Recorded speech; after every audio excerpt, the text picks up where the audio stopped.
Today,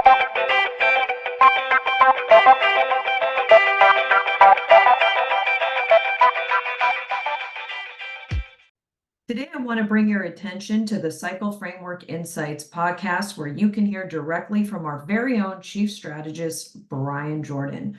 We just dropped a new episode on Spotify where Bryan covers all things recession.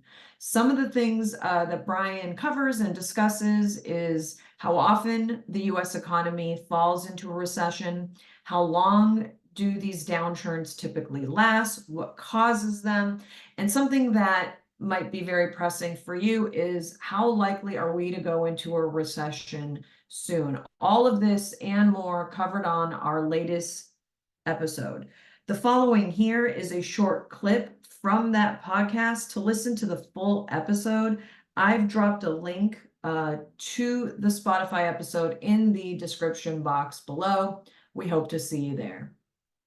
It is true. We had a lot of debate last year in 2023 about the potential for a recession. That debate has shifted very much here in 2024 to the no landing versus soft landing scenarios. But whether a recession is coming soon or not, recession is still very worthy of being studied. These are calamitous events, both in the real economy and in the financial markets. The economy moves into reverse during recessions. Employment falls. Employment falls by an average of 2.2 million, has fallen by an average of 2.2 million in recessions.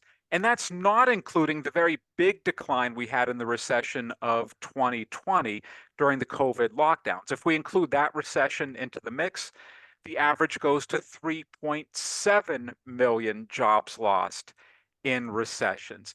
And it can take years to recover after the economy declines, after employment declines.